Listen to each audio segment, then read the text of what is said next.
Rosa, carinyo, procedeix allò que fas tu. Molt bé. Doncs bé, el convidat d'avui és un autèntic malalt de tele. De fet, podria ser el tiet de Romania del programa.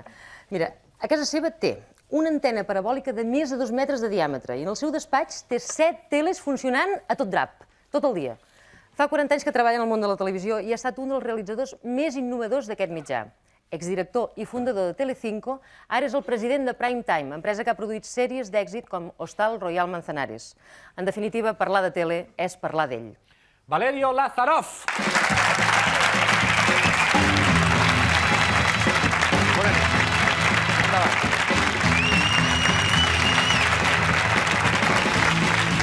Molt bé. Gracias, Valerio, bienvenido, gracias por estar aquí. He dicho todo al revés. A ver, gracias, Valerio, y bienvenido, y gracias por estar aquí. Muy bien, ha salido muy bien esto. No, ha salido muy mal, pero es que me pongo nervioso cuando vienen cracks de la televisión a verme.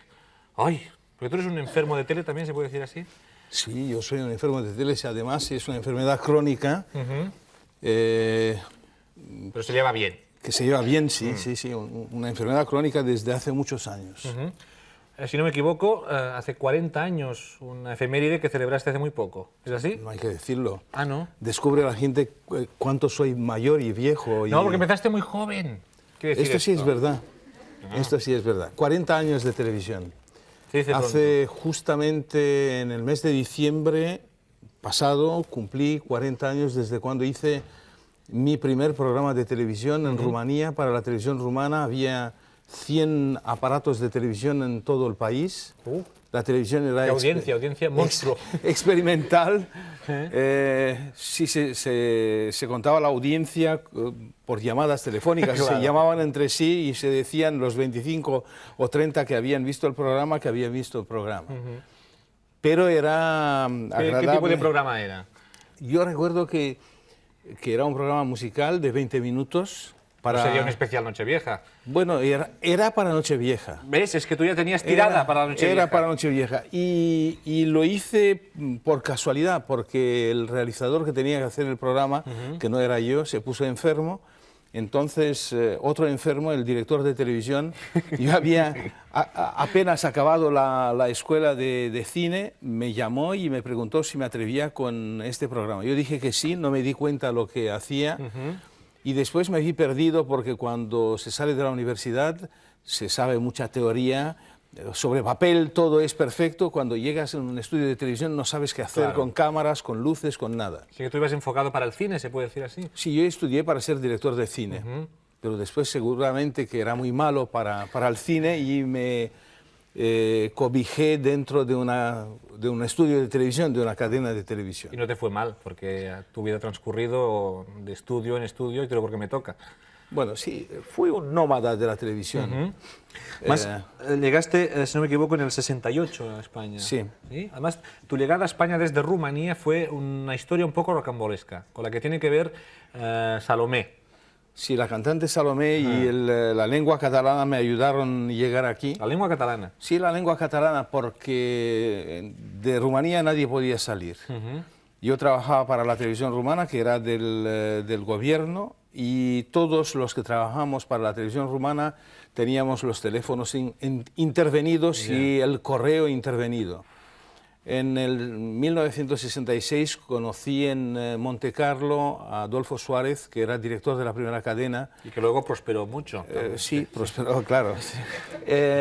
Y a Juan José Rosón, que en aquel entonces era secretario general de Televisión Española. Ellos me ofrecieron venir aquí. Y, yo dije que me interesaba mucho trabajar en España y durante 2 años me mandaban invitaciones escritas y la policía secreta abría los sobres y se quedaban con mis cartas, rompían mis cartas y yo nunca tenía noticias de esto. Por eso a mí no me llegan ofertas. Seguramente. Sí, es que tú vais a decir, Rosa, otro día, ¿por qué no me hacen ofertas a mí? Y es que me están espiando, ¿no? Quizás tus cuñados que te abren las cartas. Ah, no me extrañaría, tengo una familia. En bueno, fin, ¿qué yo pasó decía luego? que en el 68 invité a Salomé a hacer un programa, un programa musical en la televisión rumana y ella, otra vez más me regañó porque no contestaba las cartas de Televisión Española. Yo le dije que no había recibido nada y ella me prometió que por la noche desde el hotel de Rumanía iba a llamar por teléfono a España para decirles lo que pasaba. Y yo estaba muy asustado porque en los hoteles de Rumanía en aquel entonces también estaban los teléfonos intervenidos. Caray, hasta las cabinas debían estar pinchadas. Pues aquí, estaba todo pinchado. Salomé me dijo que no me preocupara porque ella no iba a hablar en español. Ella, o sea, ella llamaría a Madrid para decirles Ella que tú llamaría a estabas Madrid que yo interesado. estaba interesado y me dijo que iba a hablar en catalán. ¿Y tú dijiste Habló- ¿cata qué? Yo dije Supongo. catalán. En realidad en Rumanía teníamos muy poca información sobre España, Ya. o casi nada, y yo no sabía, la ignorancia mía era total, y creo que no solamente la mía, sino de otras muchas personas, no sabía que existía una lengua catalana. Nosotros identificábamos en aquel entonces España con el castellano, y ella me dijo, no, no, yo no voy a hablar en castellano, si me ponen un espía en castellano no se va a enterar de nada. De hecho, habló en catalán, transmitió mi información y una semana más tarde recibí una invitación, esta vez no en sobre cerrado, sino en un telegrama, y a raíz de esto pude llegar a España y hacer mis primeros programas, no sé si para bien o para mal, Seguro de que los para bien. españoles, pero en todo caso para bien para mí, porque en este país pude evolucionar profesionalmente y encontré otro nivel. Perdón un momento, Valerio, es que ya toca. Perdona, pero es que desde que empezó el programa... La imagen agresiva, ¿no? Sí, han pasado 13 minutos. Tú que eres del medio sabrás comprenderme. Imatge agressiva, si us plau.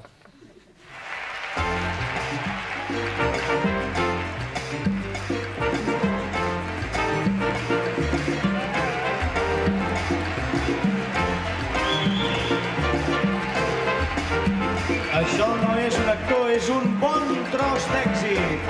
És l'Enric Major. Ja, bé, ara, violent no... violent no ho és, però clar, la bogeria, si és pel ball o si és perquè sigui, pot incitar a la violència. Colant-lo, eh? Per tant, doncs, era Enric Major, que per cert és molt bon noi, i a més balla molt bé, com ho heu pogut veure. Podemos seguir adelante. Llegaste a España en el 68, las cosas te fueron bien. ¿Cómo era la televisión en el año 68? Supongo que muy distinta a la que vemos hoy en día. Sí, era en blanco y negro.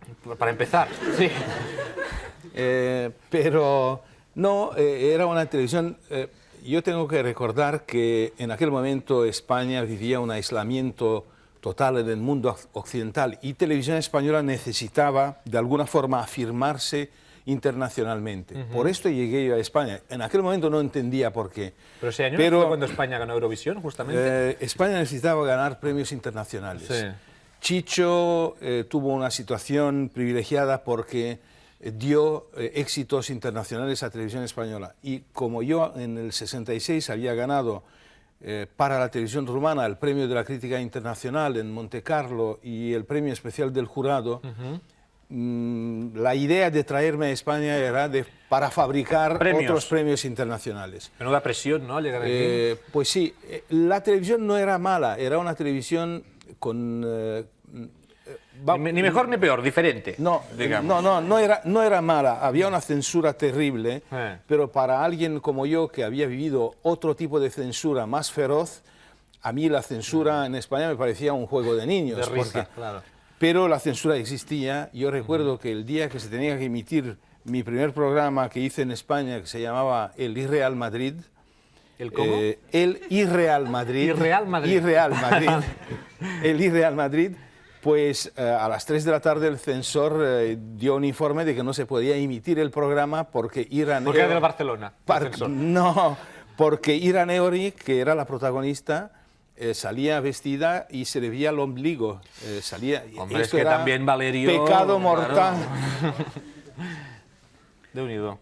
Bueno, pues la televisión tenía este nivel. En todo caso... Pero cuando llegaste te hiciste el amo. Un poquito. Impusiste ese estilo tan característico de realizar con el zoom y los efectos especiales, el sonido y la luz. Aquello que mi abuela decía... Nos vuelve locos. Sí, decía. mi abuela no te quería, mi abuela. Oh, Lazarov, no, que me mareo cuando hay un programa suyo. Que esto lo podríamos provar aquí. Maria Eugènia, podríem intentar reproduir el que era el zoom, l'ambient aquell que teníem a l'època de... el zoom del Valerio.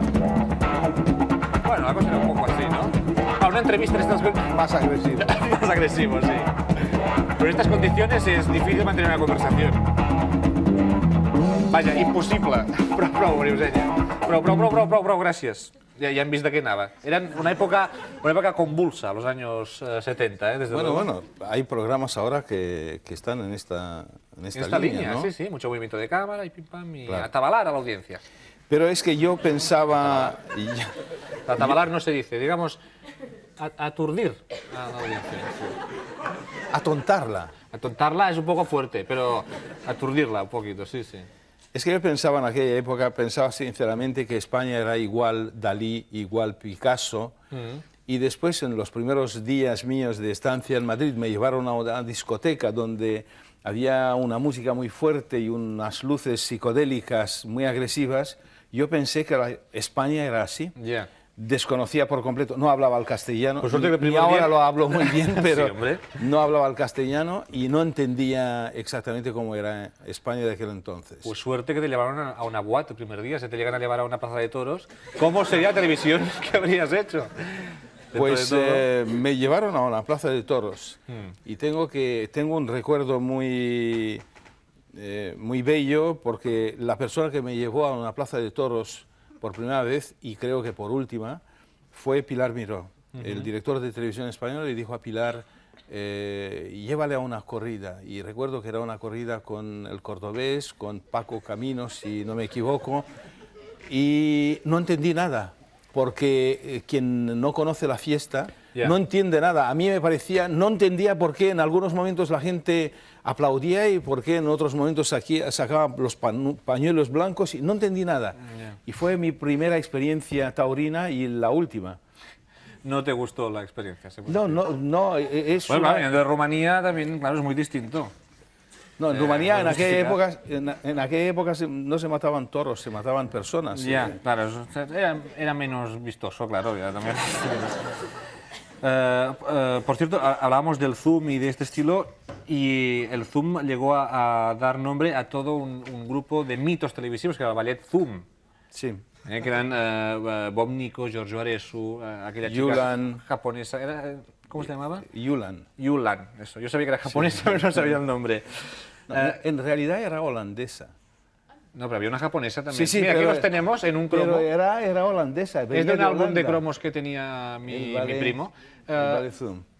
Sí, no hay ninguna japonesa, es que no lo veo con detalle. Sí, era una china. Ah, China. China, Era ¿ves? era una china que vivía en Holanda. Ah, bueno. La trajimos de Holanda, Ah, vale. como a Cruyff. Como a Cruyff, sí. Y a rumanos también, a Popescu, que jugó en el Barça. A Hagi. Y Gaggi, que está muy bien Rumanía en fútbol, ¿no? Sí. Gelka ahora, ¿no? Juegan, me parece, en el español, ¿no? Sí. Galca. Que es uno que chuta muy fuerte las faltas y marca goles. Sí. Sí. Es que yo el español no domino mucho. No, pero que Galca sé quién es. Durante unos años estuviste en Italia, luego volviste, pusiste en funcionamiento Telecinco, que debe ser una experiencia bonita, poner en marcha una televisión desde su inicio, ¿no? Sí, es enriquecedor poder crear una televisión de la nada, intentar dar una batalla al monopolio público.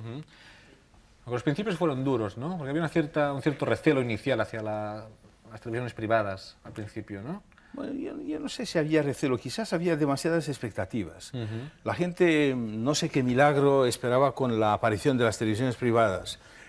Y yo creo que el mérito de las televisiones privadas no ha sido una mejoría cualitativa, sino cuantitativa de la oferta televisiva. Había más pantallas de televisión, más programas de televisión, más cosas para bestemear y para criticar. Yo creo que este es un hecho positivo. Nunca yo creí que la televisión privada nacía con el objetivo y con la tarea de mejorar la televisión. La televisión no se sabe si es mejor o peor, depende de las exigencias de cada espectador, del gusto de cada espectador. A mí me puede gustar un programa que a ti te puede parecer asqueroso. Y todo es relativo en televisión. La audiencia después ha aprendido con la aparición de las televisiones autonómicas y las televisiones privadas, ha aprendido a utilizar el mando a distancia, ha aprendido... Demasiado que ha aprendido. Bueno, pero es un instrumento de autodefensa personal y yo creo que es bueno esto. Yo creo que en cuanto más y mejor la gente manejará el mando a distancia, menos críticas vamos a recibir. Porque la gente con el mando a distancia nos sancionará, nos penalizará, se irá a ver otra cadena. Espero que no lo hagan ahora, que ahora por favor, se queden con nosotros, pero la gente tiene el chaleco suyo antibalas, es el mando a distancia, aprieta el botón y tú debes se tener un salva. mando enorme, porque me han dicho que tú ves hasta la televisión de Burkina Faso en tu casa, lo ves todo, todos los canales del mundo. Yo tengo una antena de 2,5 metros y tengo sintonizados 90 y tantos canales. Y a veces veo solamente para ver un decorado, una luz, la cara de un presentador, porque claro, no sé cuántas cadenas de Turquía me llegan a través de mi antena y no entiendo papa de lo que dicen ahí, pero sí me interesa ver cómo enfocan. Después hay que ver... Perdona, ¿cuál es el canal más raro que has visto en tu vida actual? Pues hay unos canales egipcios donde las canciones duran 15 minutos, uno se pone a cantar y canta durante 15 minutos. Y estos son canales bastante raros. ¿Y la mejor televisión dónde se hace? La mejor televisión, si yo fuera un hipócrita, diría en Cataluña. Se hace una... Pero como no lo eres... Estáis haciendo una buena televisión, verdaderamente. Yo creo que Gracias. Cataluña hace una buena televisión como diseño, como concepto, como modernidad. Y yo creo que la Escuela Catalana de Televisión ya se impone en el panorama televisivo actual y en poco tiempo de aquí en adelante vamos a tener que venir aquí a pescar y más de una vez en los periódicos van a escribir no solamente que Ramón Pellicer hace un programa en Madrid, sino que otras estrellas te paso mi de la televisión de tarjeta, Cataluña. te paso mi tarjeta. Que Dámela, la tengo dámela. aquí. Vaya, hombre, no la llevo, pero luego ya te la pasaré. ¿Qué te iba a decir yo? Tenemos, ya que hablamos de canales raros y de canales buenos, tenemos dos imágenes que hemos escogido de nuestra pequeña parabólica, que no es tan grande como la tuya, para que los comentes. El primero, si no me equivoco, pertenece a la televisión de Dubái. Vamos a verlo enseguida. Bueno, es una estética un poco alejada de la modernidad, poco guión.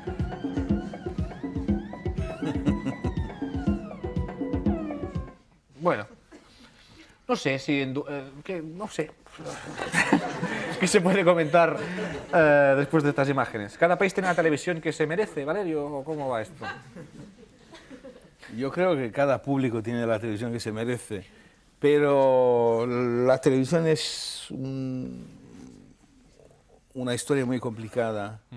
Depende de tantos factores, depende de la capacidad económica, de la propia televisión, de la autonomía del país en general, depende del talento y depende del miedo, del nivel del miedo de los programadores.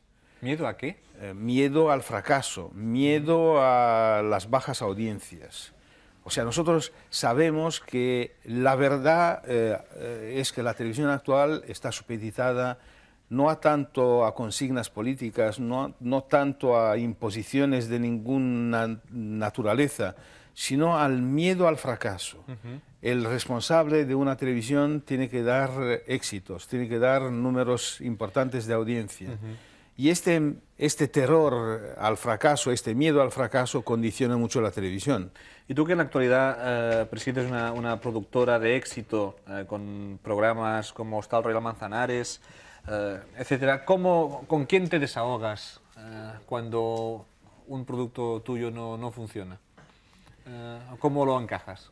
Pues yo lo encajo deportivamente. Nosotros hemos producido una serie que tenía que ser cómica y tenía que tener éxito para Antena 3 con Alfredo Landa en plena forma y no tuvo el éxito que nosotros deseábamos.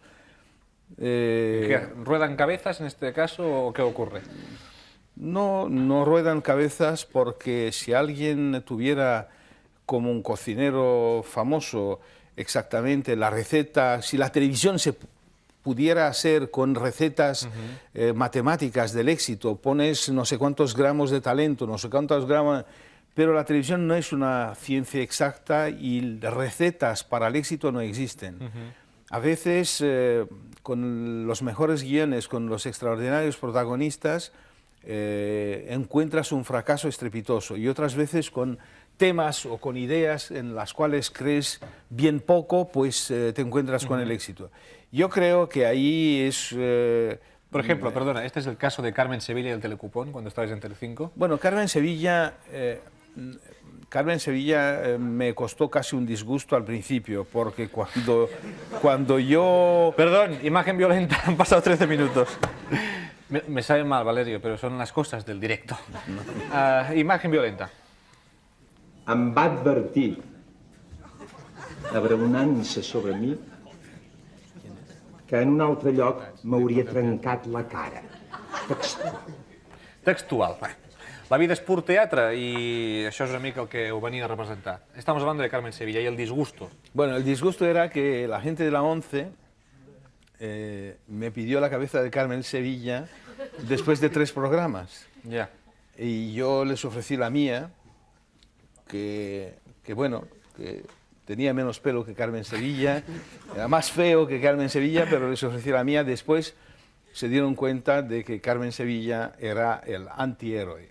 Yo creo que en aquel momento la televisión necesitaba la imperfección del presentador relacionada o en contraposición con la imagen del presentador perfecto, que no se equivoca nunca, sí. que está y que tiene perfección y no tiene sentimientos y no tiene humanidad. Yo estoy en esa línea también, ¿eh? De la humanidad, ¿no? De la humanidad, de la imperfección. Sí, sí. Muy bien combinadas, por cierto. Bueno, esto es lo que pasó con Carmen Sevilla. Y ahora estáis... volvéis al ruedo con una serie que se llama Nadie es perfecto. ¿Eh? Sí, porque yo creo en la imperfección. Claro, porque lo haga Carmen Sevilla, ¿no? No, serán Andrés Pajares y Mónica Pont, ¿no? No, es Andrés Pajares. Mónica, no sabemos todavía qué papel interpretará en la serie, porque todavía estamos en la fase inicial de diseño de la serie, y seguramente Mónica Pont, que es una actriz que ha trabajado con nosotros en el Hostal Real Manzanares, es una chica joven, una joven promesa, tendrá algún papel, pero lo cierto es que el protagonista será Andrés Pajares y que seguramente será una serie polémica porque el protagonista es homosexual y esperamos que esto no produzca y no provoque grandes debates y grandes polémicas, porque me parece una cosa absolutamente normal. Vamos a tratar la serie y la condición de homosexual del protagonista con todo el respeto, con todo el cariño y con toda la humanidad posible. La serie es una serie que alternará momentos de humor con momentos dramáticos, como es la vida. En la vida no hay solamente humor y no hay solamente drama. Y bueno, pues allí por mediados de marzo empezaremos a grabar los primeros capítulos. Bueno, no será el martes, ¿verdad? La serie esta, no.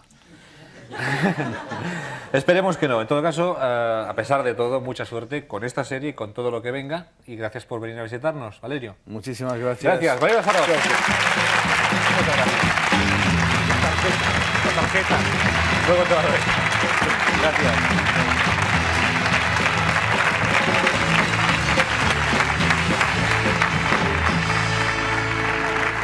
Molt bé.